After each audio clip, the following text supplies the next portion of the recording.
Bonsoir chers téléspectateurs, c'est toujours un plaisir pour nous de vous retrouver tous les mardis lorsqu'il est 23 heures pour partager avec vous des moments de spiritualité, des moments de métaphysique, des moments où vous et nous pouvons échanger dans le cadre de votre émission Le Monde Inconnu sur Canal 2 International.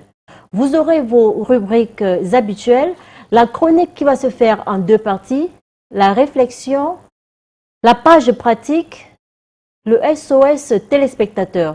Vous avez la possibilité de participer à cette émission en nous envoyant les messages aux numéros qui vont s'afficher au bas de votre petit écran. Professeur Emmanuel Glipote, bonsoir. Bonsoir Georgette Momé. De quoi les questions ce soir? Ce soir, nous allons parler de le bien, le mal et la réincarnation dans le cadre de notre grand chapitre, la méditation, la solution à nos problèmes. Oui. Nous entrons au 68e chapitre ce soir. Alors donc, on va essayer de voir qu'est-ce que c'est que le bien, qu'est-ce que c'est que le mal, lié à la réincarnation. Parce que nous sommes en train de décrypter la réincarnation, c'est-à-dire chercher à savoir pourquoi existe-t-il la réincarnation, même si les sons de cloche diverses se mettent en opposition du fait de l'existence de la réincarnation. Nous essayons d'amener les gens à comprendre pourquoi cela n'est pas à nier ou cela n'est pas à rejeter, parce qu'il y a plein de choses qui dépendent de notre vie ou alors de ce que nous ne comprenons pas dans notre vie, simplement parce que nous n'avons pas encore eu la chance de savoir le pourquoi certaines de ces choses. Par exemple, le bien c'est quoi, le mal c'est quoi. Tout ça lié au karma. Le karma c'est quoi? Parce qu'en fait, on ne fait que parler aussi du karma parce qu'on ne peut pas parler de la réincarnation sans parler du karma. Voilà. Et en deuxième partie, qu'est-ce qu'on aura? Alors la deuxième partie de la volonté est la maîtrise de la pensée. Parce qu'en fait, c'est quoi le bien et le mal? Il faut aussi savoir maîtriser sa pensée, peut-être. Pourquoi pas? On va essayer de voir ce que c'est dans le développement de tout ce que nous proposons là comme élément de chronique, le titre qui nous accompagne ce soir, sur la base des méditations, la solution à nos problèmes. Le titre de ce soir, le mal et le bien. Le mal, le bien et la réincarnation. D'accord. Donc on va voir qu'est-ce que c'est tout à l'heure. D'accord. Tout de suite, la première partie de la chronique.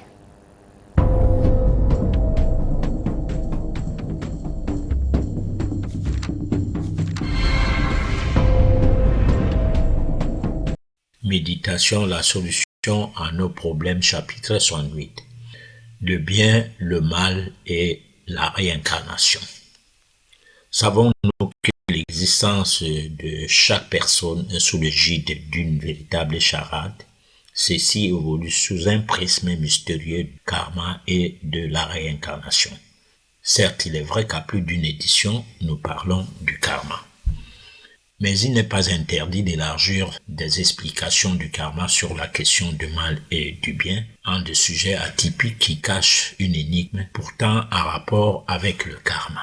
Il s'agit de décrypter le bien d'une part et d'autre part le mal.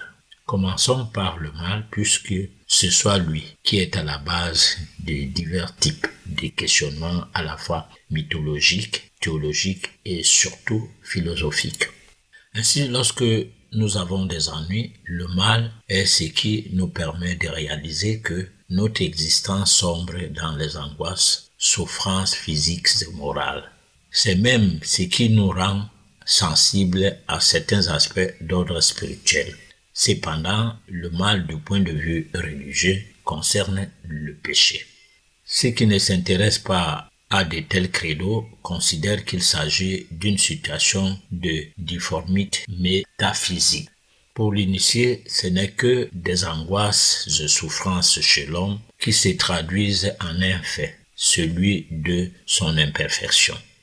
Certains philosophes pensent que la vie en soi n'est ni bien ni mal, et tout n'est que ce que nous en pensons, et que c'est juste des concepts qui nous sont familiers, coiffant ainsi nos actes au quotidien. Que tout se passe suivant notre vision de la vie.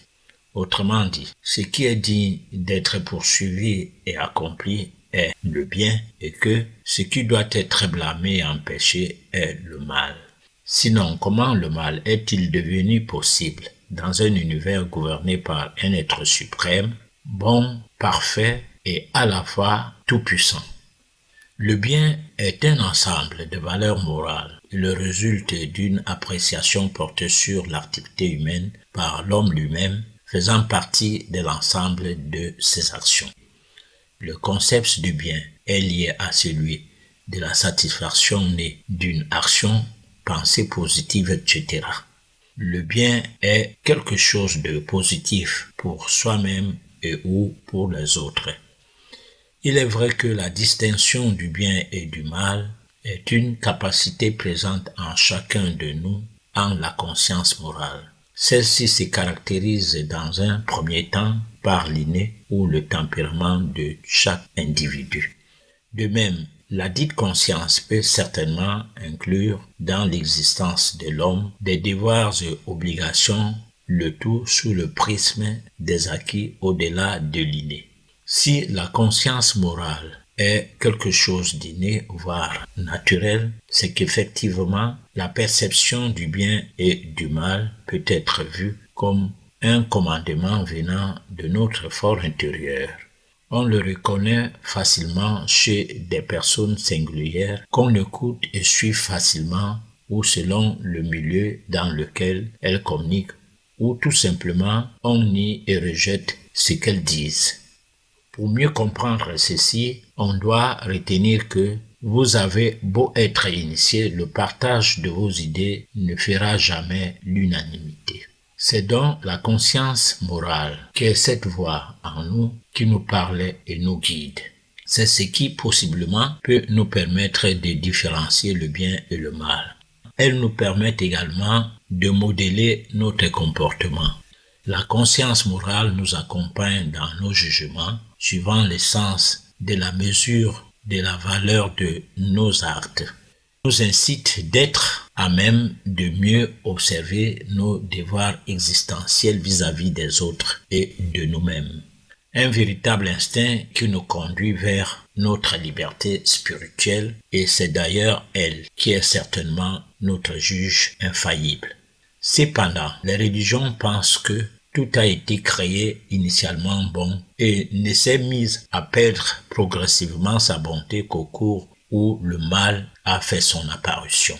Dans leur imaginaire, ils croient que les créatures sont dotées d'un libre arbitre et que les anges déchus et esprits inférieurs, voire les démons ainsi que les êtres humains, finissent par se détourner de la bonté parfaite pour le degré inférieur de la bonté.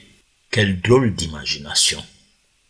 Résultat, toute existence est un sujet ayant une cause et que le fait en est l'objet. Autrement dit, ce qui produit le fait est la cause et ce qui est né de la cause est le fait. Aucun fait dans ce monde ne peut se réaliser sans sa cause. La sentence qui exprime cette notion de causalité est très claire et facile à comprendre, car on ne peut planter les pommes de terre et en récolter les arachides. Pour cela, il est normal que le karma positif puisse engendrer le bien et que le karma négatif ne produise que le mal. Tout dépendra de la manière dont nous avons mené nos vies antérieures sous de bonnes ou de mauvaises décisions. C'est ce qui façonnera nos missions terrestres au cours de chacune de nos incarnations. D'où viennent le bien et le mal? Alors, c'est un concept, hein, ou c'est un mot.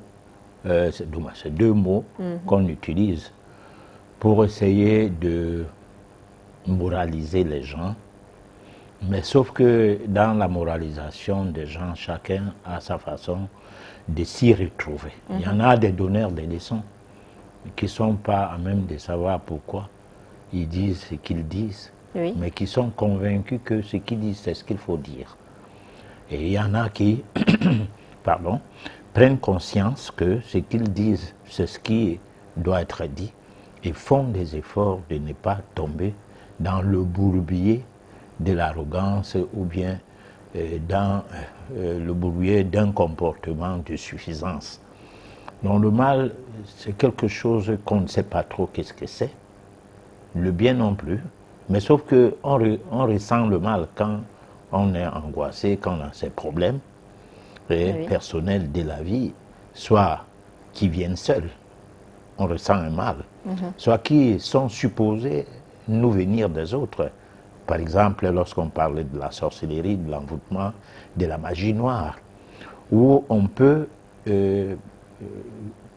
dire que cela serait dû ou est dû par certains, par une tierce, par une personne de la famille, par un collègue ou par rapport au milieu dans lequel on vit, on fonctionne, soit le milieu professionnel avec ses agrégats, ses aléas, ou c'est le milieu scolaire, hein, dont ça dépend de ce qu'on entend par mal, hein, selon ces angoisses, ces souffrances, ces difficultés qu'on peut traverser par moment. Alors le bien est aussi ce qui est souvent vu chez les autres, souvent pas chez soi. C'est-à-dire on a l'impression que quelqu'un est bien parce qu'il travaille. Toi, tu n'es pas bien parce que tu ne travailles pas. Quelqu'un est bien ou quelqu'une est bien parce qu'elle est mariée. Toi, tu n'es pas bien parce que toi, tu n'as pas le mariage. Bon, alors que tu veux te marier, ou alors que les hommes ne font que te bondir. Alors, à un moment donné, tu dis, tu es accablé du mal, tu es accablé de malheur, tu es accablé de problèmes. Et là, tu en fais un problème comme si il fallait qu'il y ait quelque chose à faire. Donc, le bien, souvent aussi, non, le mal, souvent aussi, c'est ce que quelqu'un ressent de l'autre. Par exemple, tu habites chez quelqu'un, tu es un enfant, tu constates qu'il y a une discrimination dans la maison. C'est-à-dire, toi, tu es un enfant venant d'un oncle, hein, c'est-à-dire que ton père et celui chez qui tu habites sont même père, ou bien sont des cousins. Et la discrimination vient de ton oncle, chez qui tu habites, parce que tu n'as pas le même traitement que ses enfants. Et parfois, on le juge à tort. On le juge à tort, pourquoi? Parce que on a beau faire n'importe comment, ça peut toujours être que ce que tu fais n'est pas bien. Alors, c'est pas bien comment? C'est-à-dire, il y a du pain, tu coupes le pain au beau milieu, mais on commence à voir que l'autre côté du pain, l'autre partie du pain, je vais dire, est gros, plus que ce qu'on t'a donné. Bon, alors que peut-être que c'est la même chose, le pain est coupé au bon milieu. On n'a pas dû déplacer un peu le fait de couper ça en disant, bon, écoute, ça c'est mon enfant et tout. Bon, et même des jours quand tu donnes le côté qui est gros, et qu'on a déplacé un peu en coupant, alors tu dis toujours que, mais voilà, il fallait qu'il me donne l'autre côté, il me l'a donné parce que je ne suis pas son enfant. Alors donc, il y a toujours le mal chez les autres, et jamais chez soi. C'est très difficile de se culpabiliser, ou les gens qui se culpabilisent, on les compte au bout de doigts. Résultat, le problème du mal et de bien, ça devient un problème chimère parce qu'en fait, qu'est-ce qui est vraiment mauvais et qu'est-ce qui est bien dans nos relations? Qu'est-ce qu'on peut dire que ça c'est vraiment le mal et qu'est-ce qu'on peut dire ça c'est vraiment le bien? Le bien c'est chez les autres, le mal aussi c'est toujours chez les autres. Parce que, en fait, comme je venais de dire, si quelqu'un a un travail, on n'est pas sûr s'il est bien dans ce travail-là. Mais au moins, lui, il sort tous les jours. Ou quelqu'un qui est marié. Ou tu es marié, on te tape tous les jours avec ton époux. Hein? Mais la voisine qui ne sait pas ce qui se passe dans la maison, dans la chambre, hein, pense que, comme elle est célibataire, toi, tu es bien. Elle ne sait pas que c'est toi qui finances pour que les gens mangent, malgré que ton mari travaille aussi. Tout son argent, c'est dans la boisson avec des amis et avec des petites. Elle ne sait pas ça. Elle t'a envie. Alors, donc, on n'est jamais bien, hein, c'est les autres qui sont bien. On est toujours dans une posture où tout de mal nous accable. Voilà. Bon, ça, ce n'est pas toujours facile. Hein. Voilà. Lorsqu'on se réincarne, c'est pour se corriger de vie en vie. C'est ça, professeur. Pour C'est se ce que je purifier. pense, oui. Voilà, tout le temps, vous nous dites ça ici. Bon, maintenant, il y en a qui parviennent à le faire, à corriger leurs erreurs, et d'autres non. Comment comprendre cela? D'autres, ils n'arrivent pas à corriger leurs erreurs et rechutent. Alors, en ce moment, leur karma, elle commence à s'alourdir. Ça se passe comment exactement? Bon, alors, le fait de mourir, de vivre une fois et de mourir, attendre le dernier jugement, moi, ça me paraîtrait un peu injuste. Bon, parce qu'il y en a qui naissent dans l'opulence, Oui. hein, et il y en a qui naissent opposés à ça. Alors, il y en a qui naissent dans des conditions de vie qui ne les plaisent pas du tout. Ils auraient choisi, qui choisiraient autre chose que d'être dans cette vie-là. Alors maintenant, l'aspect karmique intervient donc pour expliquer que tu ne peux pas avoir ce que les autres ont parce que vous n'avez pas, au cours de vos vies successives, mener des actions, parce que le karma c'est une action, Oui. mener des actions de la même manière.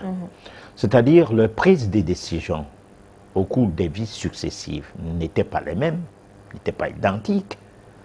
Et le résultat, la réponse à ça ne peut pas être identique. D'accord. Voilà. Donc, la Terre dans laquelle nous vivons, étant une planète de souffrance, que c'est grâce à cette souffrance-là que nous évoluons ou que nous pouvons évoluer spirituellement. Non parce que la souffrance, c'est quelque chose que nous attendons obtenir en envers, comme le prétendent certaines obédiences religieuses. On ne refuse pas leur appréciation de la chose. Mais il serait nécessaire qu'on comprenne une chose. Nous souffrons déjà sur la terre suffisamment. Hein, et attendre encore qu'on aille en enfer pour souffrir encore plus des fautes du Créateur cette fois-là, parce que c'est lui qui nous crée et qui crée l'enfer et qui crée le paradis, au lieu de créer le paradis uniquement. Je parle dans un concept, dans une manière d'apprécier la vie. Alors, ce serait injuste du point de vue métaphysique. Pourquoi? Parce que il ne peut pas créer le mal, créer le bien, lui, qui est tout-puissant, omniscient, Alpha. oui, qui a tous les attributs du genre à ne pouvoir que faire du bien et ne jamais pouvoir faire du mal, soit créer son opposant, qui est le diable, et en souffrir du fait des manigances du diable qui nous attire, qui fait en sorte que nous, on ne veut plus obéir à lui, et que lui, il est en mal, qu'il est mal à l'aise avec cette situation, au point où il nous punit, ou il va nous punir, ou il nous punit au fil des jours, parce que nous ne l'obéissons pas, et que pour l'obéir, il faut tout le temps prier, que je sois sûr qu'il est avec nous, c'est-à-dire ça se passe comme si le diable a plus de force que lui, et que lui, il est en mal de constater qu'il nous crée, et nous maintenant, nous sommes là pour le compte du diable qui ne nous a pas créés. Ça lui fait mal, et alors il dit, bon, dans ce cas, si vous persistez dans cette voie, vous irez en enfer. Alors moi, je crois que ce serait très...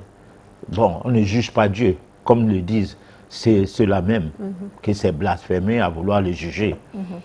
Bon, mais alors, si la démocratie n'est pas dans le monde spirituel, parce qu'on a constaté que la raison du plus fort est la meilleure, et que Dieu, s'il pratique la raison du plus fort, en ce temps-là, il ne serait pas de bon ton de réfléchir sur le devenir de l'homme. Mais si nous prenons Dieu comme une émanation divine, Oui. qui transparaît en nous à travers le souffle de vie, qui fait en sorte que sans cette émanation, nous ne serons jamais en vie, parce que la vie entre en nous par le biais de la respiration, et elle s'installe, et elle nous accompagne tout le long de notre existence. Et à nous maintenant de voir comment améliorer, bon, disons, qu'est-ce que je vais dire? C'est à nous maintenant de comprendre, voilà, parce que nous ne pouvons rien voir, puisque, en fait, nous sommes appelés à évoluer. Oui. Nous partons à l'état embryonnaire vers l'état de la béatitude. Donc, nous avons du chemin à faire comme nous naissons, comme ça se passe avec les naissances. Donc, on a été bébé, on a été enfant, on a été adolescent, on a été adulte, on a vieilli et on a transité. Donc, c'est des étapes d'évolution qui, sur un autre plan, se font en des milliards d'années. Alors que sur le plan humain, ça se fait en des dizaines, en des décennies, 2 décennies, 3 décennies, 4 décennies, c'est-à-dire on peut mourir avant 10 ans, on peut mourir avant 20 ans, on peut mourir avant 30 ans, on peut mourir avant 100 ans, on peut mourir au-delà des 100 ans. Alors tout cela, c'est des étapes d'évolution que nous devions accompagner en prenant attention, en faisant attention, parce que si nous naissons, si l'enfant naît, il ne prend pas le lait maternel, il meurt. Le bébé meurt s'il ne prend pas le lait maternel. Ou alors s'il ne prend pas du tout, s'il n'est pas du tout alimenté. Alors maintenant, qu'est-ce qu'il doit prendre pour que la vie qui est en lui reste pure? Dans un premier temps, il doit prendre le lait maternel. D'accord. D'abord. Bon, maintenant, celui qui lui donne le lait maternel, quel est le comportement qu'il doit avoir? Il doit avoir un comportement de pureté. C'est-à-dire, ne pas fumer, ne pas manger n'importe quoi, ne pas rentrer dans des vaines discussions, ne pas chercher des palabres, ne pas encombrer sa psychologie, de rester totalement positive. Cette dame-là, pendant tout le temps de l'allaitement, comme ça a été aussi pendant tout le temps de la préparation de la grossesse, pendant la grossesse, pendant l'allaitement, là, cette femme donnera plus de chance à son enfant. Maintenant, quand on passe le cap de l'allaitement, il faut qu'on entre dans un autre cap, celui maintenant de la nutrition, de comment nourrir, subvenir aux besoins des cellules du corps. Savoir que les cellules ont besoin de l'oxygène pour se purifier, savoir que les cellules ont besoin de l'eau et des nutriments, et que l'eau va servir de tampon entre l'oxygène et les nutriments. Et cela doit se faire de manière hygiénique. Ici, on fait allusion à l'hygiène de vie, pas à l'hygiène corporelle, on s'est bien lavé, on s'est parfumé, ou l'hygiène environnementale, on a curé les carnivores et tout, parce que les moustiques vont donner un semblant de maladie, ne fût-ce que le paludisme. Non, ce n'est pas de ça qu'il est question. C'est une hygiène qui vous met à l'abri même des attaques de la sorcellerie, qui vous met à l'abri d'aller prier dans les églises et tout. Parce que quand vous êtes pur, vous l'êtes plutôt dustier des bonnes vibrations. Voilà. Mais professeur, vous parlez uniquement de la femme enceinte. Ah non, mais j'ai dit vous. Oui, vas-y. Je parle de la maman qui allait. Oui, vas-y. La maman qui allait. Oui, oui. Elle doit avoir des pensées positives, elle doit donner du lait, un lait sain à son bébé. D'accord. Le père, quel est son rôle? Si elle a affaire à un mari qui est tout le temps coléreux, qui rentre à la maison à des heures tardives, qui ne fait jamais attention à elle, vous pensez que vous pensez qu'elle se trouve comment, qu'elle va penser, qu'elle va donner quel genre d'onde, je vais dire comme ça, d'onde positive ou alors négative à son bébé? Vous pensez que ça se passe comment? C'est une bonne question. j'étais peut-être, j'ai mis l'accent sur la femme parce que, en fait, c'est la matrice à la base de laquelle la création s'est faite. D'accord. Parce que on a l'habitude de ne pas remarquer une chose. Nous sommes dans une émission d'adultes. D'accord. La partie génitale de la femme est pareille comme tous les fruits du monde. C'est-à-dire 2 lèvres ou 2 lobes, plus le bourgeon, que le clitoris. Alors que l'homme, lui, il n'est pas, du point de vue création ou procréation, il n'est pas réceptacle. C'est la femme qui est réceptacle. On doit mettre l'accent sur les femmes. Pourquoi? Non pour... Mais quelle est la place de l'homme, professeur Emmanuel Lipold? Je réponds, tu as posé la question, souffre que je ne sois pas perturbé dans la réponse. Parce que sinon, on rentre dans le débat de l'homme et la femme. Donc, non, ça, non, voilà. non, loin de là, on parle du bien et du mal ce soir. Je ne veux pas être comme si je ne veux pas répondre. D'accord. Cette question est très importante, donc elle doit être bien répondue. C'est peut-être une question vraiment plus importante encore que peut-être tout ce qu'on aura à se dire ce soir. Pourquoi? Parce qu'on ne peut pas avoir des enfants, une société équilibrée si l'équilibre n'entre pas dans la vie conjugale. On ne peut pas. On ne peut pas avoir l'équilibre quand la femme est appelée à s'occuper des enfants elle seule. Ça ne peut pas être possible.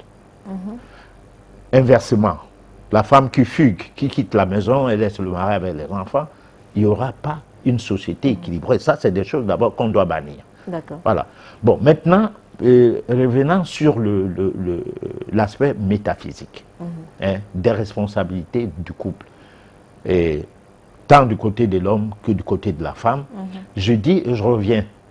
Bon, tu me permets d'aller dans l'idée que j'ai commencée. Allez-y, professeur. Voilà. C'est que la femme, elle a quelque chose de très important, parce que c'est la femme qui donne son corps à l'homme. Pas l'inverse. Il y a des fois que l'homme est obligé de supplier la femme pour passer à un acte intime. Alors donc la femme est capable, si elle a de la personnalité, de décider avec qui faire des enfants. Si elle-même, elle sait pourquoi elle veut procréer. Et l'homme, non.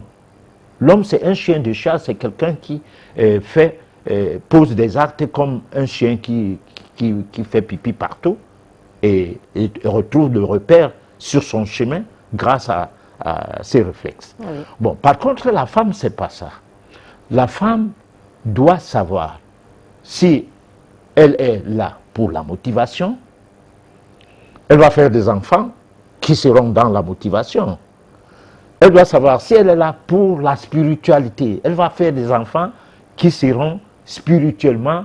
C'est pas pour rien que dans les débuts de la colonisation en Afrique, il y avait 9 mois de soumission qui se passaient dans les églises pour amener les femmes à avoir un comportement extraverti par rapport à leurs traditions.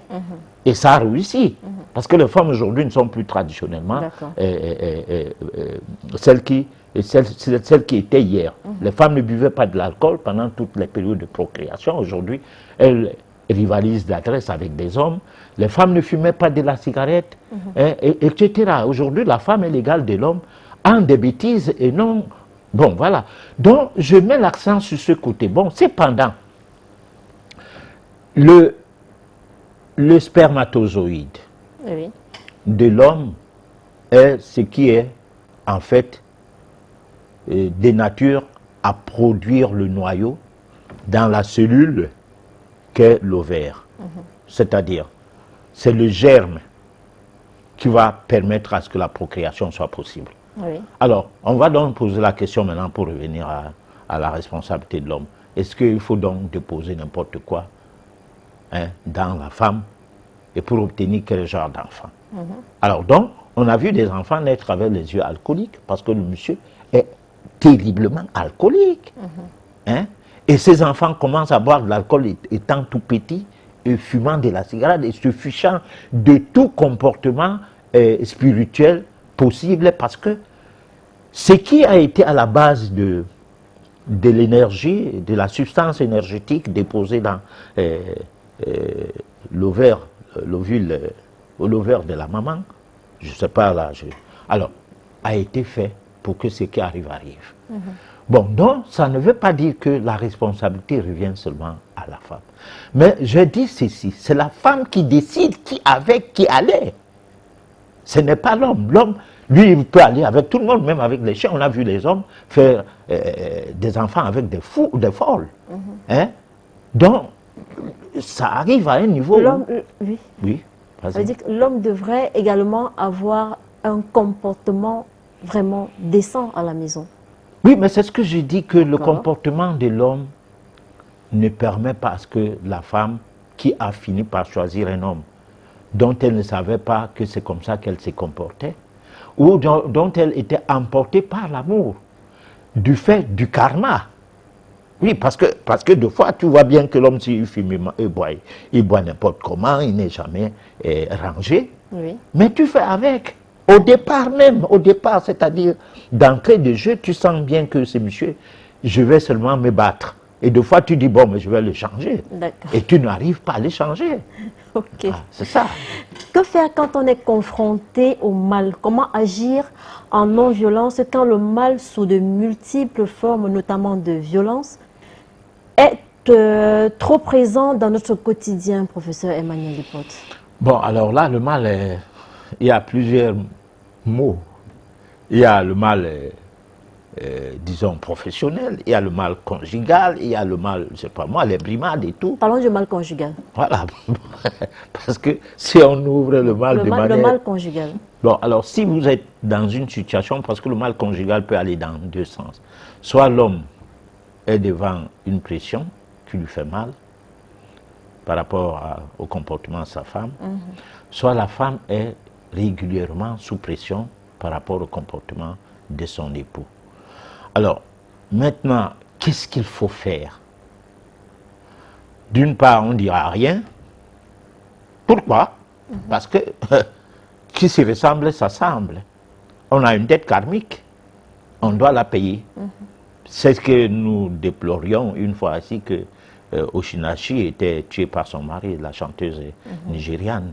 Hein? Un pasteur. Oui, par son mari qui était pasteur en plus, hein, de surcroît. Bon, alors donc, c'est une situation qu'on ne peut pas faire comme si on avait des leçons à donner.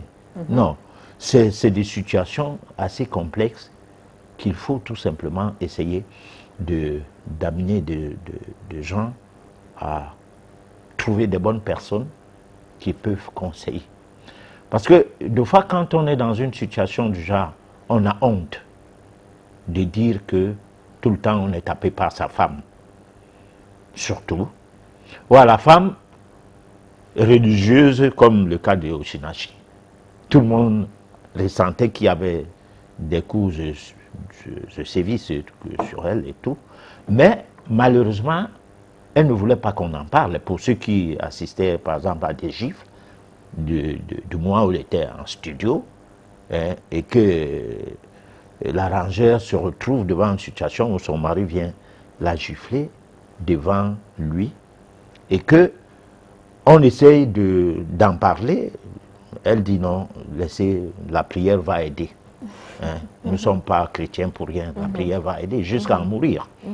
Alors donc c'est un problème karmique.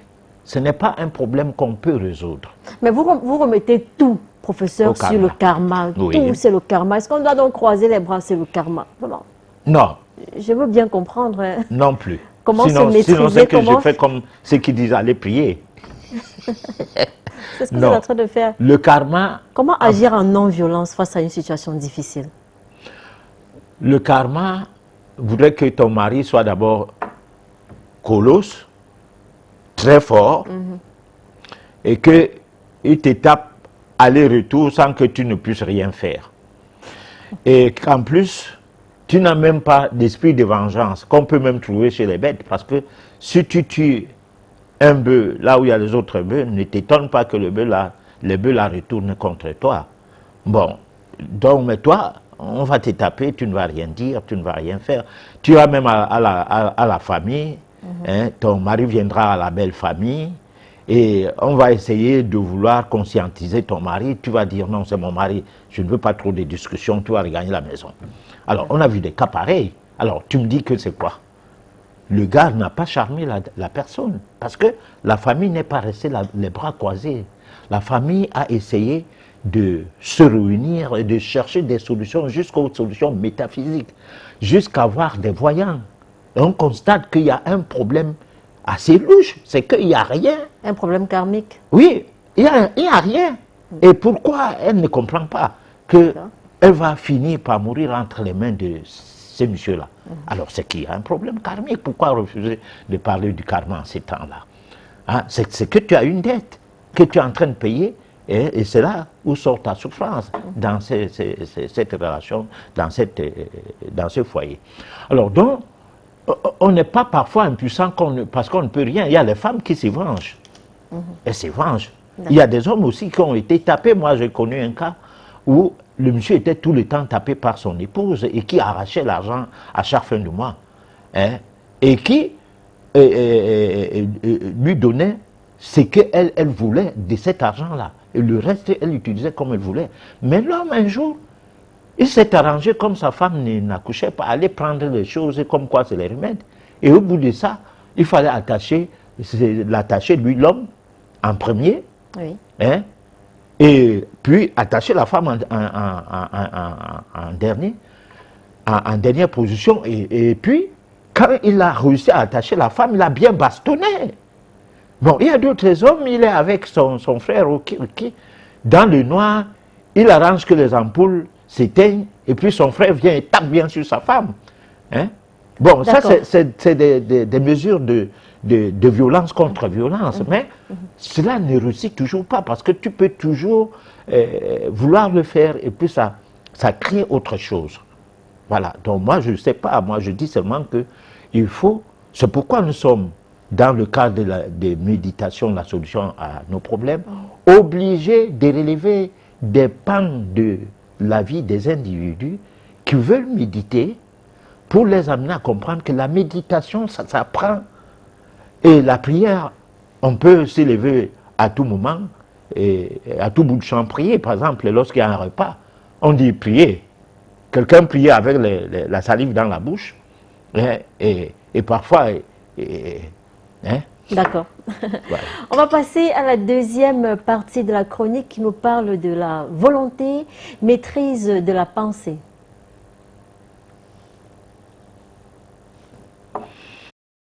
Volonté et maîtrise de la pensée. La question de la volonté en rapport avec la maîtrise totale de la pensée est un dilemme. Elle est une sorte de bulbe inaccessible et superflu pour le commun des mortels. Finalement, nous constatons que chaque pas fait dans cette direction justifie largement d'énormes efforts à fournir. Déjà, nous savons que la pensée crée et modifie le corps. Cependant, comme nous avons vu dernièrement, elle dépend aussi de la personne qui l'entretient. C'est d'autant plus qu'un ouvrier, en fin de compte, dépend de l'outil qu'il s'est forgé. Le rôle du corps est, par conséquent, le plus important pour nous. Il faut que chaque personne ressente des répercussions de son état physique sur l'état de son âme. Soulignons que la respiration a un effet magique à ce niveau. Elle est pratiquée sous forme d'exercice. Que ces exercices soient profonds et ou rythmiques, quel effet produisent-ils?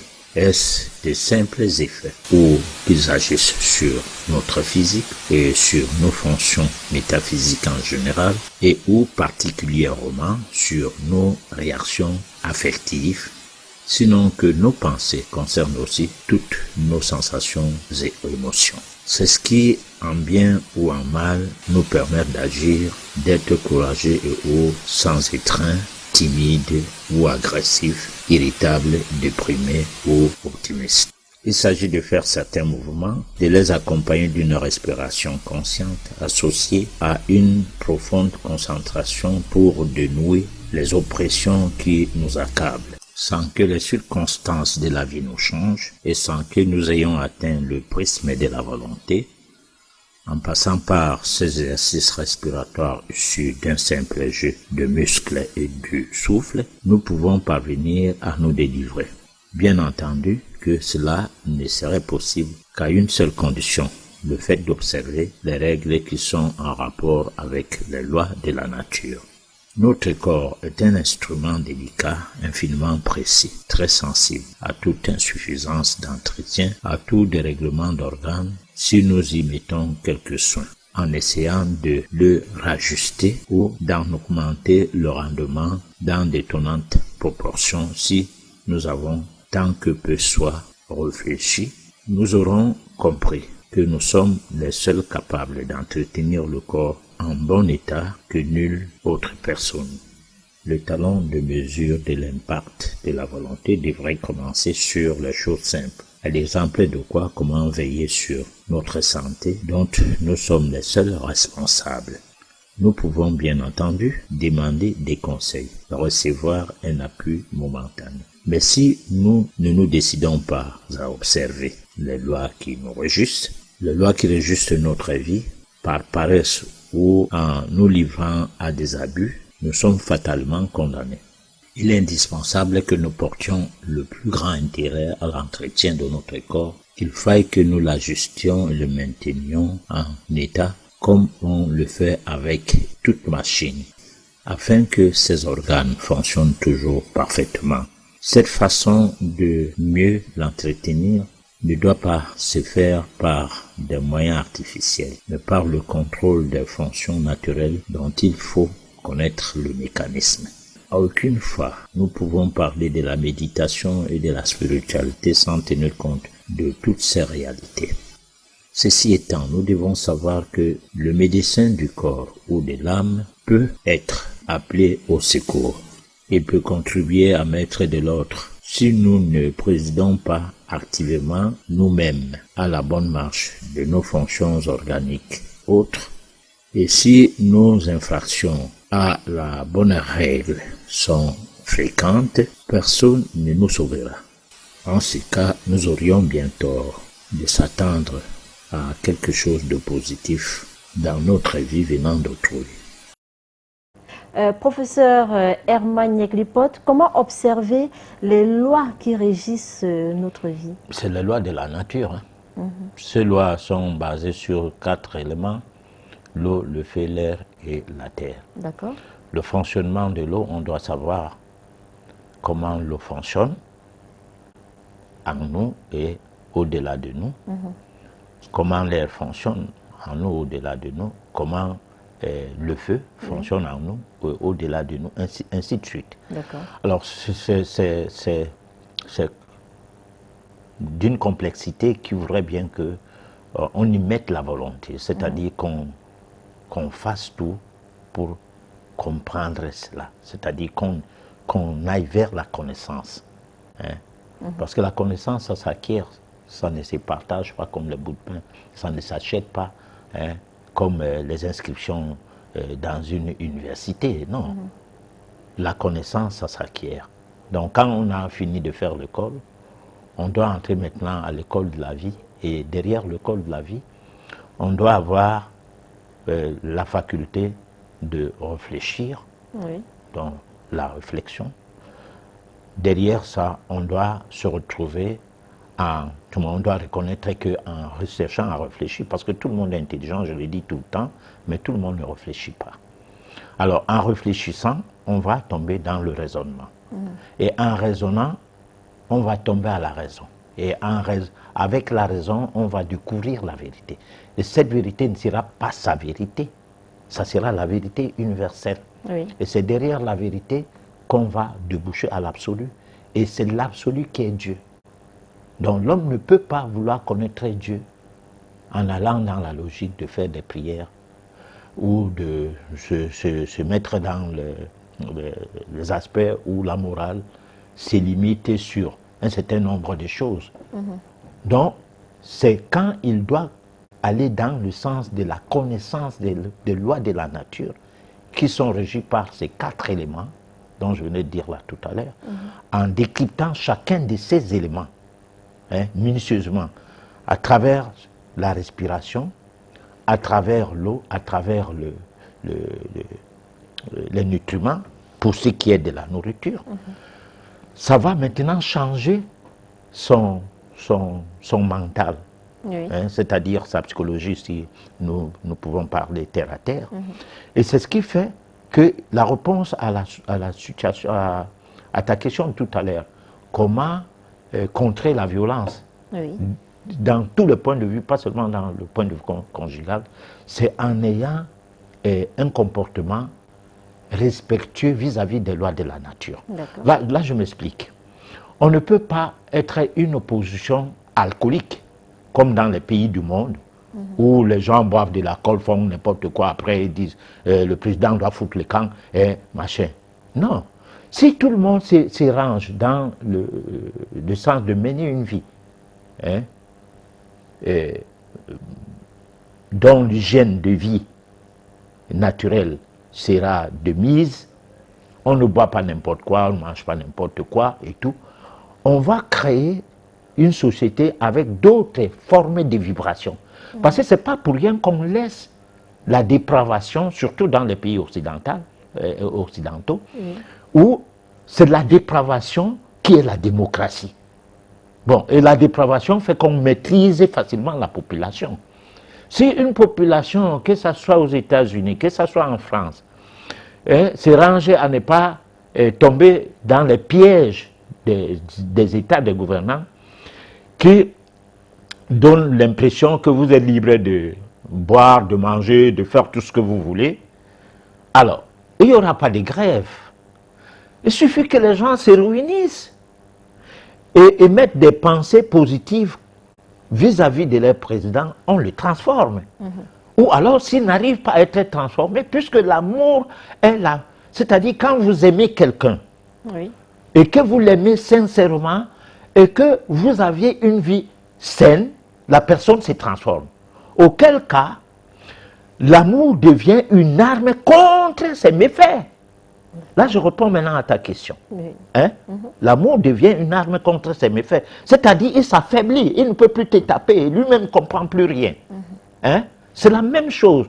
Si les gouvernants font n'importe quoi, c'est parce que les populations sont tombées dans la dépravation. L'alcoolisme, les ceci, cela, les religions et tout ça, c'est venu distraire le spirituel qui existerait comme chemin et comme schéma en même temps de vie en l'homme, hein, ou à la population par rapport à cela.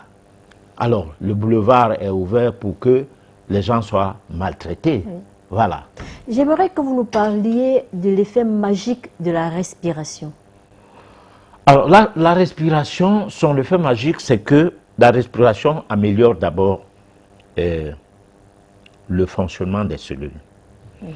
Parce que la respiration oxygène le maximum possible ces cellules-là et permet à ce que tout ce qui est comme déchets sorte du corps sous forme de gaz carbonique. Donc l'expire. L'inspire, oxygène, l'expire et élimine les déchets.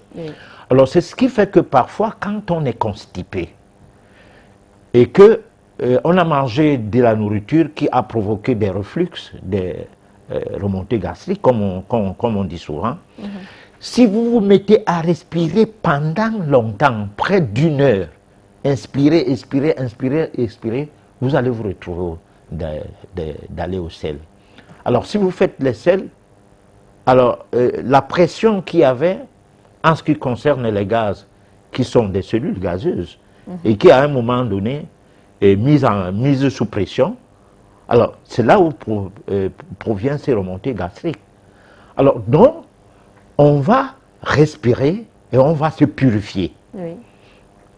La respiration doit donc être accompagnée de l'eau, d'une part de l'eau chaude et directement de l'eau fraîche, pour inciter à ce que le mécanisme ainsi engagé puisse aller jusqu'au bout. Voilà. À quel moment on boit de l'eau chaude? Avant ou après la respiration? C'est normal d'en prendre après la respiration. Lorsqu'on a transpiré d'ailleurs et que on pense qu'on a assez respiré comme ça, parce que quand on respire longtemps, avec des petits mouvements, ça devient comme si on faisait du sport. La transpiration peut survenir, et puis on va boire de l'eau chaude et on va boire de l'eau fraîche. Comme ça, ça va un peu réguler le tube digestif et ça va empêcher à ce qu'on prenne un médicament. Voilà. Ok, on va passer à la réflexion.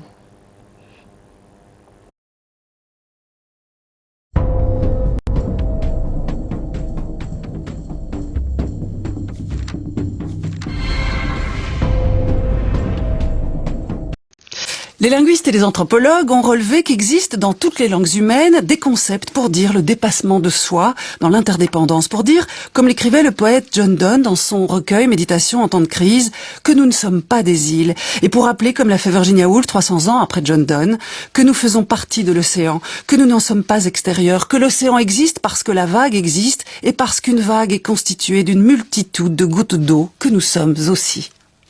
Nous sommes ainsi les gouttes d'eau de la vague, et nous sommes l'océan, une vision que vient déprécier la politique lorsqu'elle tourne aveuglément le dos à une certaine conception de l'accueil et de l'appartenance à une terre et une aventure commune.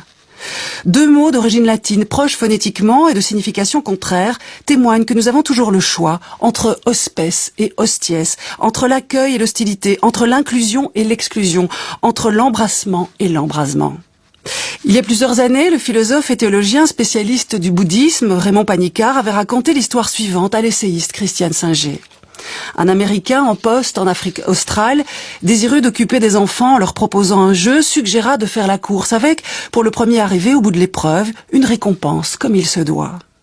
Les enfants s'élancèrent un à un vers la ligne d'arrivée. Ils coururent de toute la force de leurs jambes et à la surprise générale, lorsqu'ils approchèrent de la ligne d'arrivée, quelque chose d'extraordinaire se produisit.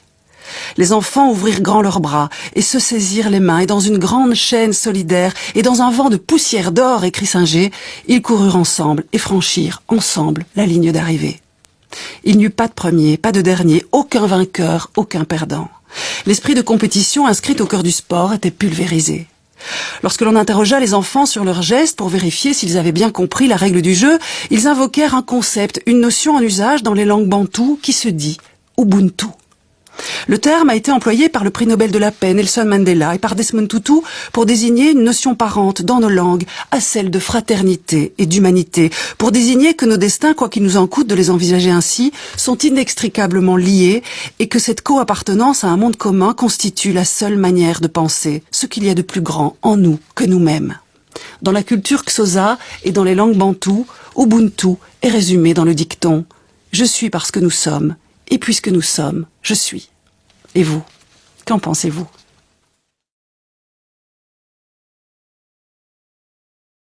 Professeur Herman Yaglipot, un commentaire par rapport à cet élément? Oui, c'est-à-dire moi j'essaie de résumer cet élément. Hein.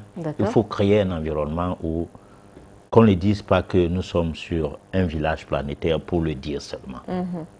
Mais qu'on se reconnaisse comme ayant les mêmes devoirs, les mêmes obligations vis-à-vis des autres et vis-à-vis de nous-mêmes. Oui. C'est-à-dire qu'il ne faut pas taper sur le chien de ton voisin, parce qu'il va taper sur ton chat. Bon, alors toi tu n'as ni le chat ni le chien, mais tu as au moins un enfant. Tu tapes sur son chien, lui peut-être n'a pas d'enfant, va taper sur ton enfant. Alors ça veut dire quoi? Ça veut dire qu'il faut créer un environnement où il n'y a pas la compétition, il n'y a pas le fait que tu as un toit en tôle, moi j'ai un toit en raffia, donc je te vois du bas et l'autre te voit du haut. Non, nous sommes là pour se compléter. C'est pourquoi l'esprit de compétition à l'école est nuisible pour un monde unipolaire. Hein? Parce que pour que le monde soit unipolaire, il ne faut pas qu'il y ait les premiers de la classe et les derniers de la classe. Il faut enseigner les gens à ce qu'ils comprennent, et non qu'ils apprennent. Parce que comprendre et apprendre, c'est deux choses différentes. Nous voyons les débats à la télé, tout le temps. Quand deux professeurs d'université d'un très haut niveau se rencontrent, il y en a et le mensonge et tout, quelqu'un dit qu'il enseigne dans toutes les universités du monde, pour faire taire l'autre qui n'enseigne pas dans les universités, peut-être qu'il enseigne dans une seule université. Et là, le débat n'est pas ressenti C'est-à-dire que le téléspectateur ne sait pas de quoi on parlait. Et là, c'est le genre d'intellectuel qu'on a en Afrique. Il est nécessaire aujourd'hui qu'on comprenne que l'école, finalement, n'a pas aidé les Africains. Ça les a amenés plutôt à être arrogants, à s'éventer, à dire des choses qui ne sont pas utiles. Le médecin, au lieu de chercher à guérir les gens par des méthodes naturelles, du fait qu'il soit médecin, qu'il aille en brousse cueillir les plantes et composer des produits et donner à ses malades, le tas du fait qu'il soit prescripteur, il demande même les plateaux techniques, à l'intérêt de ses maîtres. Comme si toute la vie, l'Afrique ne va jamais profiter du fait qu'on soit allé à l'école. D'accord. Alors donc, c'est parce qu'il y a cette compétition qui a été créée, c'est ce qui a créé donc les écarts. Mais si on va à l'école pour comprendre le fonctionnement de la vie, tout le monde, à son niveau, sera utile à tout le monde. Voilà. D'accord. On va prendre la page pratique et on se retrouve juste après pour la suite.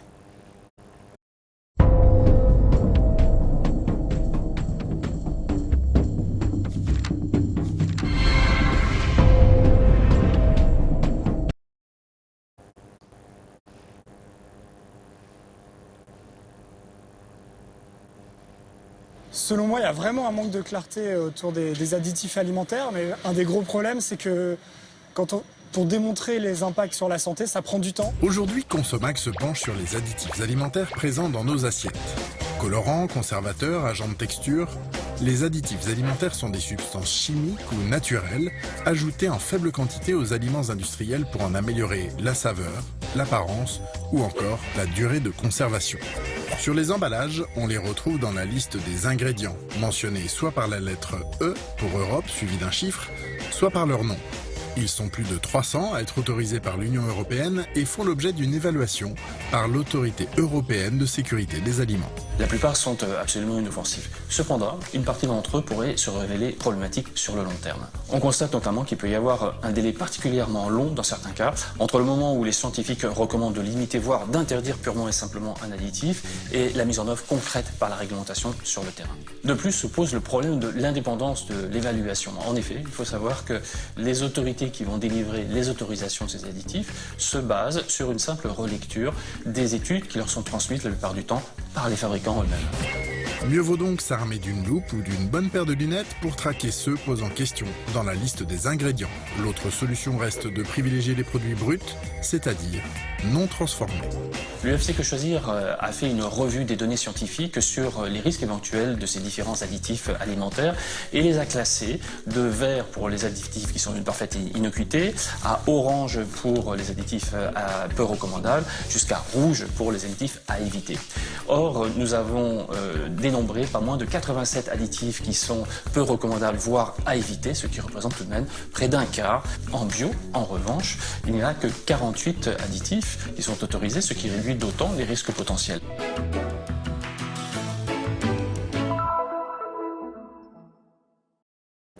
Nous allons passer directement au SOS téléspectateurs. Vous avez la possibilité de participer à cette émission en nous envoyant les messages au numéro qui s'affiche au bas de votre petit écran.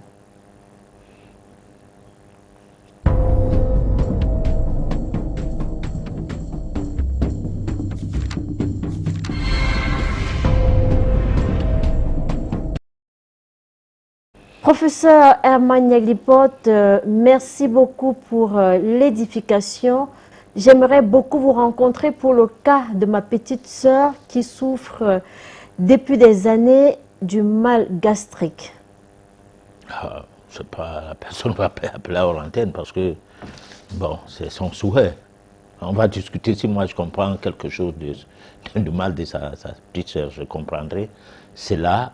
À partir des échanges que nous aurons pour le moment, je ne lui donne aucune garantie. Voilà. D'accord. Patriarche, merci beaucoup pour l'émission. S'il vous plaît, comment faire pour soigner l'hémorroïde? Je ne sais pas. Voilà. Professeur. Mais oui, mais attends, mais je sais que les gens prennent de la peine à nous suivre et qu'ils attendent de nous. Oui. Voilà. Mais les maladies on en a de plusieurs manières. Il faut d'abord déjà savoir si les hémorroïdes qu'on a eues sont dues à quoi. Parce que les antibiotiques, des comprimés d'antibiotiques provoquent les hémorroïdes chez certaines personnes. Le dysfonctionnement du tube digestif, dont les constipations et tout, provoquent les hémorroïdes. Alors, quelle recette peut-on donner à quelqu'un qu'on ne comprend pas la cause de son mal? C'est qu'on est médecin ou on est tradipraticien. Moi, je ne suis rien de ces deux personnes-là. Parce que c'est eux qui, pour un rien ou pourquoi, dès qu'on donne le nom de la maladie, on peut savoir quel produit pharmaceutique on peut prescrire. Ou alors des personnes qui vendent des poudres au quartier et qui ont des sécrets, c'est pas moi, des hémorroïdes hors normes. Attends seulement qu'ils entendent parler d'hémorroïdes, ils vont te dire ce qu'il faut faire. Moi, je ne fonctionne pas comme ça parce que je dois savoir la cause de quelque chose, comment c'est arrivé.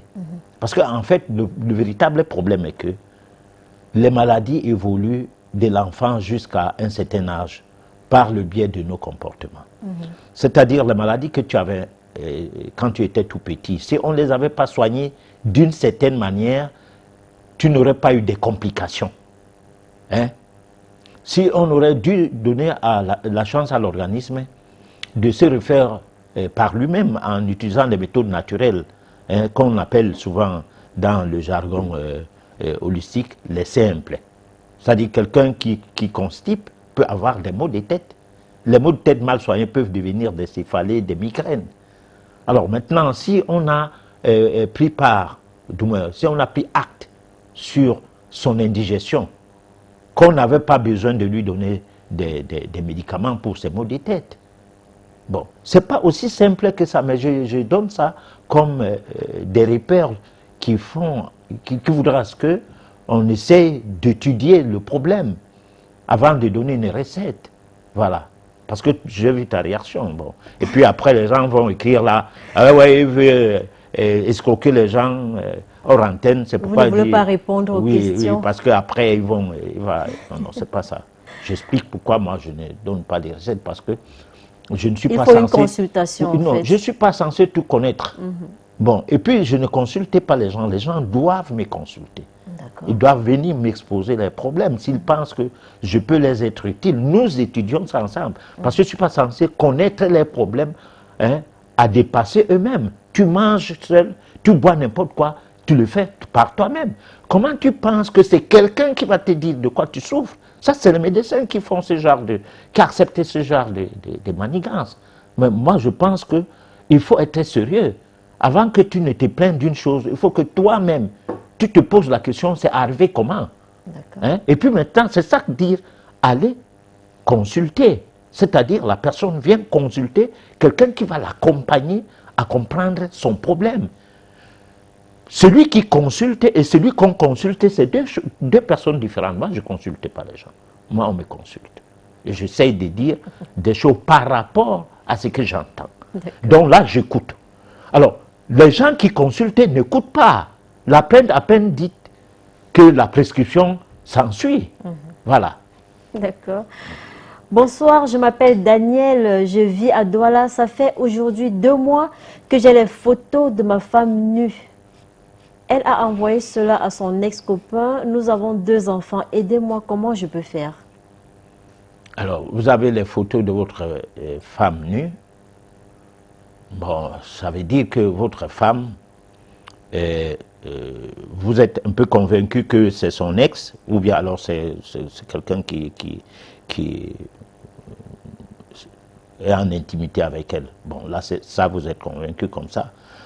Mais maintenant, moi, de mon côté, je me dis que si elle envoie les photos nues à quelqu'un, ça veut dire que c'est qu'elle cherche à ce que cette personne-là voit qu'elle est belle. Bon, peut-être qu'ils n'ont pas encore commencé à être ensemble, parce que ce ne serait pas envoyer les photos. Ça, c'est mon avis. Là, vraiment, je donne un avis qui est discutable. Alors, maintenant, qu'est-ce qu'on doit faire? Moi, je ne peux pas dire il faut arrêter cette relation, parce que vous n'avez pas eu cette relation par le fait de hasard. La nature des choses l'a voulu. Donc, en subissant cette relation, vous sortez d'une situation conjugale pour toujours. Et au cours des vies futures, vous n'aurez plus la même femme sur votre chemin. Peut-être qu'au cours des vies antérieures, vous avez fait des manigances et qu'elle paye aujourd'hui.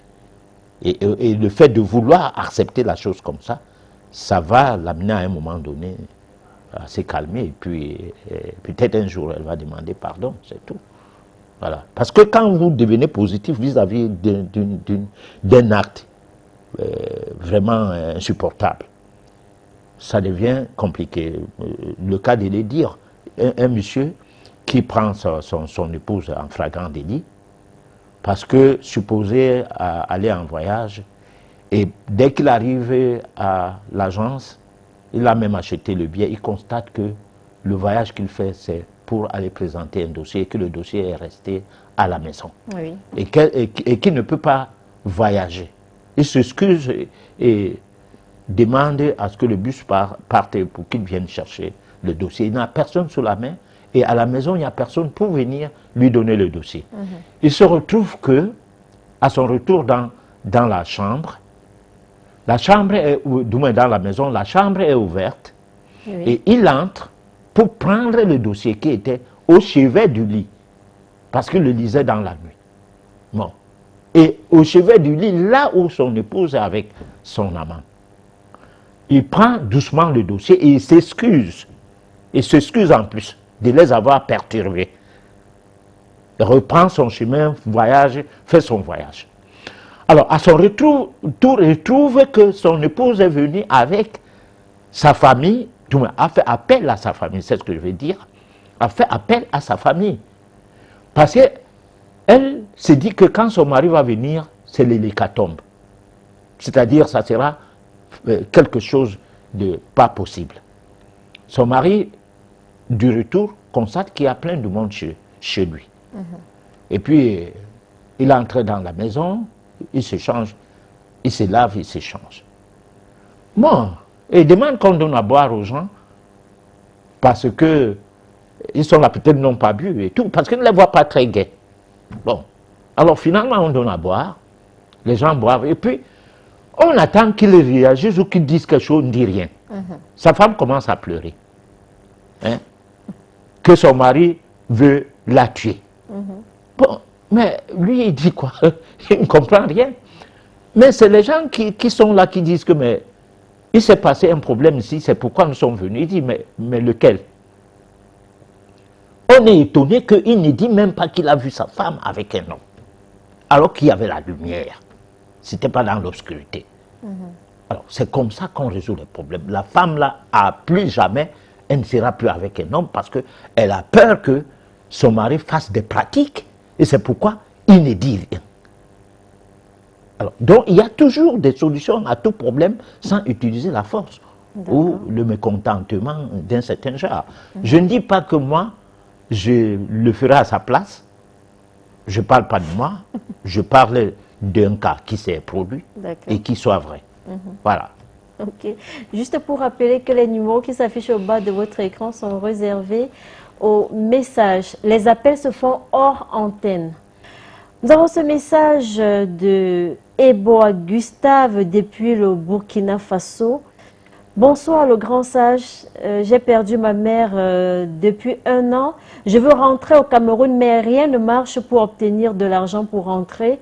Une autre question, comment entrer en contact avec l'esprit de ma maman décédée? Alors, à force de penser à ta maman décédée en faisant, s'il me permet le terme religieux, des neuvaines. Bon, parce que quand on dit neuvaine, souvent, c'est pas forcément la neuvaine, hein, mais c'est forcément un comportement qu'on affiche pendant une période. Étant donné qu'on ne peut pas l'afficher de manière pérenne, de manière aussi longtemps que possible. Mais au moins, on arrête une période de 18 jours ou de 21 jours. Qu'on ne mange pas n'importe quoi, on boit beaucoup d'eau, on prend beaucoup de fruits et tout. Et puis, chaque soir avant de dormir, on pense à sa mère. Voilà. Ayant mis sa photo au chevet du lit, au lieu de mettre la photo de Jésus-Christ, mais plutôt de sa mère. Alors, on va de temps en temps recevoir des messages, ou alors finalement on sera en contact avec le côté éthérique de sa mère. Voilà. D'accord, patriarche, merci, merci beaucoup. Je m'appelle Linda. Comment faire pour vous rencontrer? Ça fait aujourd'hui 5 ans que je suis mariée. Je n'ai que des filles. Mon mari souhaiterait qu'on ait des garçons. Comment faire, s'il vous plaît? Bon, alors avoir des garçons, c'est pas très compliqué. Une astuce? Non, non plus. C'est pas très compliqué, mais c'est aussi compliqué. Voilà. Parce qu'on peut boire quelque chose qui change des sexes. Dans la végétation, il y a des plantes qui le font bien. Il y a aussi l'étude de son cycle, les périodes où on est en ovulation ou bien on est en période de fécondité par rapport à son cycle. Et être très chanceuse d'avoir un cycle régulier. Hein, parce que les cycles irréguliers perturbent un peu ces calculs-là. Donc c'est des choses alors qu'on peut discuter hors antenne, à ce que je peux dire, voilà. D'accord. Professeur, s'il faut croire à la réincarnation de l'homme, qu'en est-il de la croyance de nos ancêtres? N'ont-ils pas réincarné? C'est Patrick de Balmayo qui nous envoie ce message. Nos ancêtres croyaient toujours à la réincarnation. Moi, tout petit, l'Église catholique parlait de la réincarnation. Moi, j'ai chanté des chansons à l'Église catholique où on disait que la vie est quoi? La mort n'est pas la fin de la vie, c'est le changement de la vie. Hein? Voilà. J'ai chanté ça. Bon, mais après, on n'en parlait plus. Voilà.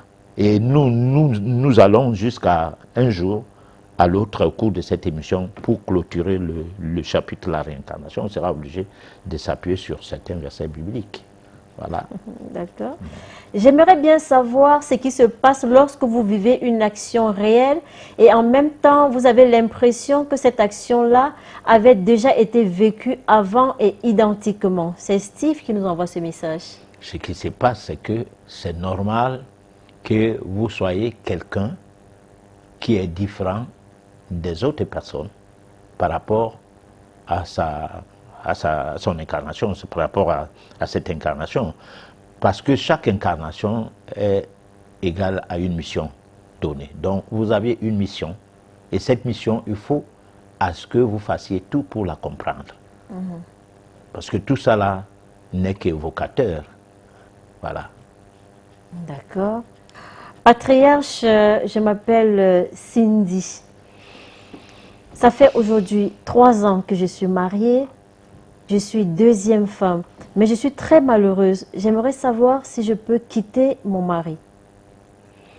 Alors, pour quitter votre mari, il faut d'abord savoir pourquoi vous vous êtes marié.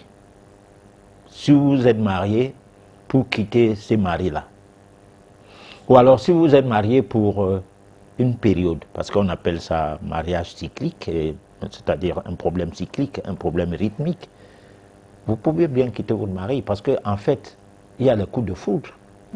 Vous pouvez être avec quelqu'un et que ça soit un coup de foudre. Pour finir, cette personne, le fait de ce coup de foudre finisse, et puis, il n'y a plus rien. Vous ne s'aimez plus, même la personne ne ressent plus rien de vous. Et puis après, il y a quoi? Il y a séparation. Voilà. Mais si c'est que c'est un mariage du genre consommation vibratoire des énergies qui va dans tous les sens, du côté de l'homme comme du côté de la femme, vous allez vous embrouiller comme ça jusqu'à la mort. Personne ne quittera l'autre. Voilà. D'accord. J'ai été envoûtée par mon mari. Un prêtre m'a délivrée et par la suite, il a délivré mon mari. Mais depuis 5 ans, il me persécute parce qu'il n'a pas digéré que j'expose ce problème à nos 2 familles. Que faire? Alors, ça veut dire que vous n'avez pas été désenvoûté. Ça veut dire que ce n'était pas peut-être un envoûtement, c'était les malentendus. Je dis ça, parce que quoi? Parce que le désenvoûtement, vous aurez mis en harmonie. Et cette harmonie, étant donné que tous les deux était désenvoûté, donc l'harmonie devrait s'installer. Alors, que tu as à dire ça à tes parents ou quoi, bon, on rigole, c'est tout, ça se passe comme il n'y a rien eu, et il n'y a pas de persécution. Et si les persécutions s'en suivent, continuent toujours, ou s'en ont suivi, et que peut-être qu'on ne ressent plus exactement ce qu'il y avait avant, parce que le désenvoûtement, le prétendu désenvoûtement a été quand même là. Oui. Ben attends, mais la persécution est le revers d'une psychologie mal entretenue.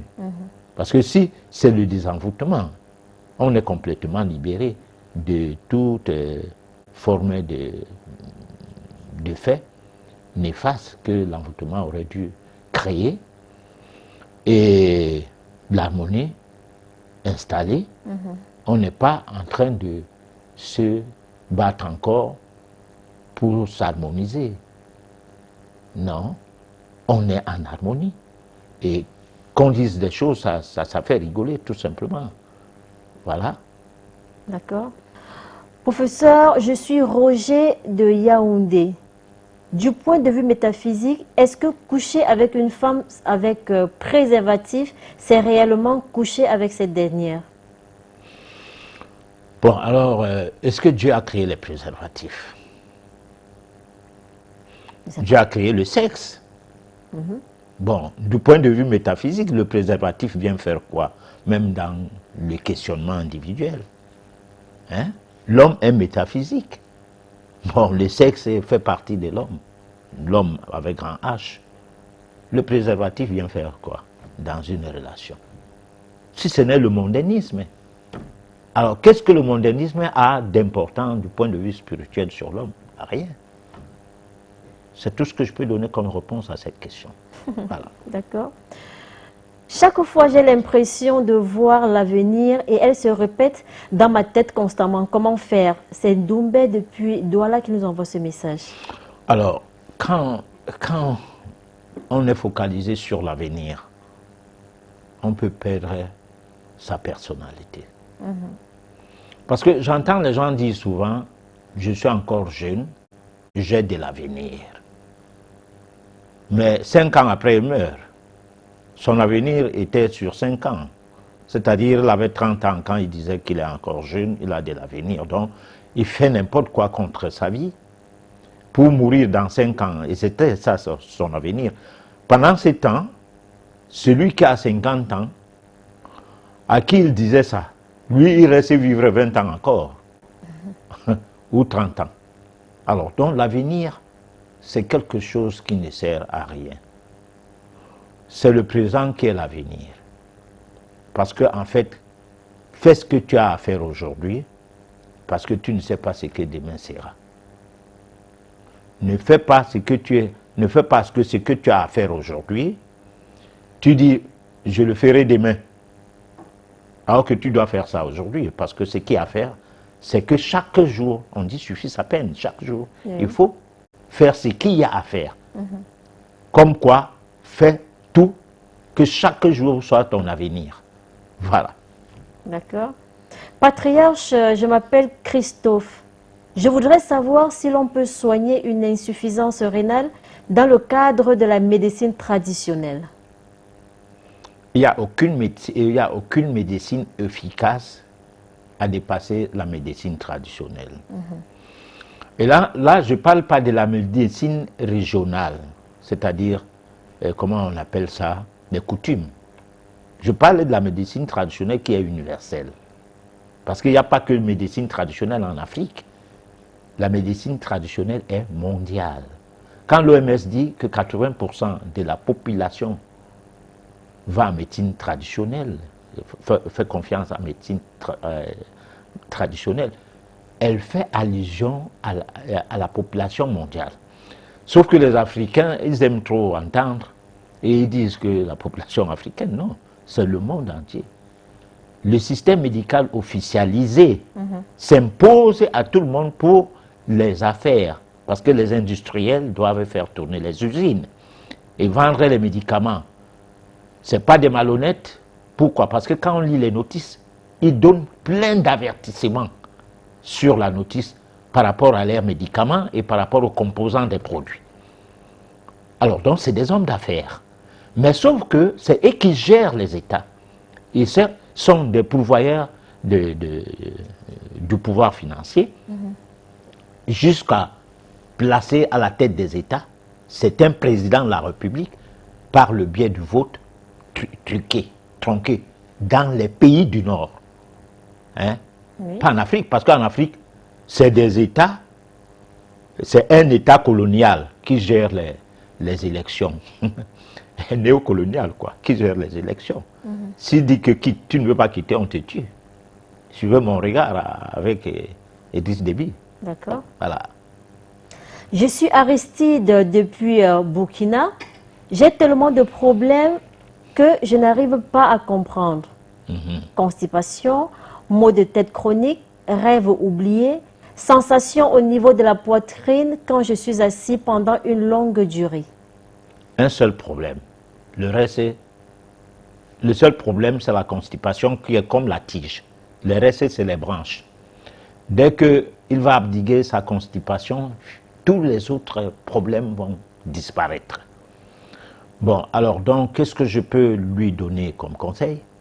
C'est de revoir son alimentation, comment il mange, et de faire tout, de boire beaucoup d'eau et de faire des exercices respiratoires régulièrement et de prendre des soupes, même si c'est pas facile pour lui, hein, à base de condiments verts dans la durée. C'est-à-dire faire par mois 21 jours de soupe aux condiments verts et boire beaucoup d'eau, faire de gymnastique respiratoire et tout. Alors quand la constipation va chuter, tout le reste va partir. Voilà. D'accord. Salut professeur Herman, j'ai passé 9 fois le concours en 8 ans, mais je ne réussis pas. Aidez-moi s'il vous plaît, j'ai ma licence en anglais, c'est Essou depuis le Togo. Alors, première chose, il faut oublier que tu as la licence. Parce que la licence, cela ne veut rien dire. Il faut rester logique que tu as ta tête, ton cerveau. Commence à réfléchir maintenant que si on te volait ton papier de la licence là, et que tu veux le duplicata, tu n'as pas. Tu allais vivre comment? Voilà.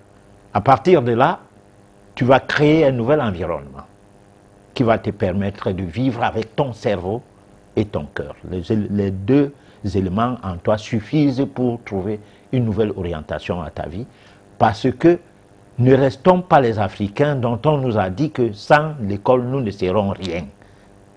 Non. Commençons à dire que l'école s'est fait pour ajouter quelque chose en nous et non le contraire. Parce qu'on a remarqué que tous ceux qui ont focalisé leur vie sur l'école, soit ils sont légers dans leur raisonnement, parce que l'école ne leur a pas tout dit, l'école ne leur a pas tout donné. Donc, certains domaines de la vie les échappent et ils ne font pas des efforts. Pourquoi? Parce qu'ils ont trop fait l'école, ils n'ont pas encore assez mettre à une autre école, c'est trop fatigant et tout. Et voilà. Donc moi je pense que sa vie n'est pas basée sur la licence. Sa vie est basée sur lui-même. D'accord. Comprendre sa vie, avoir une orientation professionnelle, hein, Oui. en même temps une orientation dans sa vie, concourt à découvrir ses dons et tomber, et en allant dans ses dons, on peut tomber sur sa vocation. Ça, ce n'est pas l'école qui donne ça. C'est des études métaphysiques par rapport à son nom et sa date de naissance. Voilà. D'accord. S'il vous plaît, j'étais en relation avec une fille. On s'est très mal séparés au point où elle a cassé ma voiture plusieurs fois. Mais la dernière fois qu'elle a cassé, je l'ai fait arrêter. Sa famille a payé, puis elle est sortie de cellule. On a mis terme à cette relation depuis 2 mois. Mais chaque fois, je pense à elle, que faire mon père? C'est Gédéon de Mangui qui nous envoie ce message. Voilà. Il ne fallait pas la mettre en cellule. Il fallait la garder avec ses sales habitudes et abandonner la voiture, la garder. Parce que peut-être c'est la voiture qui dérangeait. Et qu'en restant sans voiture, peut-être qu'elle elle te cassait aussi, ou alors elle ne te cassait plus. Elle disait, bon, comme je n'ai rien à casser, je fais comment? Bon, peut-être elle pleurait et puis tu la consolais, je ne sais pas. Parce que l'amour, on n'a pas de leçons à donner à quelqu'un quand un problème est un problème d'amour à sens unique. Vous aimez une personne, elle ne vous aime pas. Alors, vous aurez toutes les misères du monde. Voilà. D'accord. J'ai un fils de 6 ans qui n'a pas encore de testicules dans les bourses. Après plusieurs examens médicaux, on n'aperçoit pas les testicules dans son corps. Que faire? C'est Madame Carole depuis Douala qui nous envoie ce message. Il faut laisser que l'enfant là évolue jusqu'à 12 ans, on voit. Parce qu'il y a eu des cas comme ça qui évoluent normalement. Et quand la période de production du spermatozoïde arrive, c'est là qu'on s'aperçoit que la personne peut même aller jusqu'à procréer. Voilà. Ma belle-sœur pratique chez les marabouts afin de me séparer de sa sœur. C'est Jean depuis Douala qui nous envoie ce message. Là, il faut que la personne m'appelle hors antenne. Nous sommes à la fin de l'émission pour qu'on en discute. Comment elle sait que sa belle-sœur pratique, comment il en est arrivé là. Voilà. Ok. Moi, c'est Patrick de Saint-Mélima. Depuis 2 ans, rien ne marche dans ma vie. Les concours et même les examens, je voudrais savoir quoi faire. Tout ça, ça se discute hors antenne. Hein. Voilà, vraiment. Ce n'est pas des questions qu'on peut répondre à l'antenne parce que ce serait comme si... On peut quand même essayer... non, mais je ne comprends pas le problème. Donc, je dois d'abord comprendre. Rien ne marche dans sa vie. Oui, mais rien ne marche. Il est sûr que ma part marche. Voilà. Mais peut-être moi, je comprends ma part de vie et ça, je fais avec. Donc, il faut que je comprenne sa part, que j'étudie, je change avec lui. Et pour que je lui donne aussi mon expérience par rapport à ma part qui ne marche pas. D'accord. C'est ça. D'accord. Ouais. Papa, j'ai un problème de bégaiement et j'aimerais être soignée. Alors, le bégaiement, c'est quelque chose qu'on soigne. Mais dans un premier temps, on donne un petit conseil. Bon, le petit conseil, c'est qu'il ne faut jamais être pressé à parler. Et il ne faut jamais parler quand on est énervé. Voilà les 2 choses qui font. Bon, c'est-à-dire, lorsque tu parles posément, lorsque tu bégayes, tu prends l'habitude de parler posément. C'est-à-dire de vouloir articuler les mots. On ne ressent pas le bégayement. Autant que quand tu veux se précipiter dans les échanges comme tout le monde. Bon, donc disons, si quelqu'un t'insulte, salopard, bon, tu veux lui dire ne m'insulte plus. Alors, comme tu es énervé, tu vas dire... Alors que si tu dis ne m'insulte plus, tu prends du temps pour lui dire ça, tu ne vas pas bégayer. D'accord. Voilà. Parce que tu le lui dis calmement et sans énervement, ça peut passer normalement, sans problème. Voilà. D'accord. Professeur Herman Neglipot, nous sommes arrivés au terme de cette édition. Votre mot de fin? Alors, nous sommes contents de tous ceux qui ont réagi à nous suivre, parce que sans nous serons en train de parler là pour rien. Et même ceux qui n'ont pas réagi, mais qui nous suivent, parce qu'on se rend compte souvent, lorsqu'on a des coups de fil hors antenne le lendemain, où soit on est reproché pour avoir dit des bêtises, ça nous permet de nous améliorer, hein, soit on nous a félicité, ça nous encourage.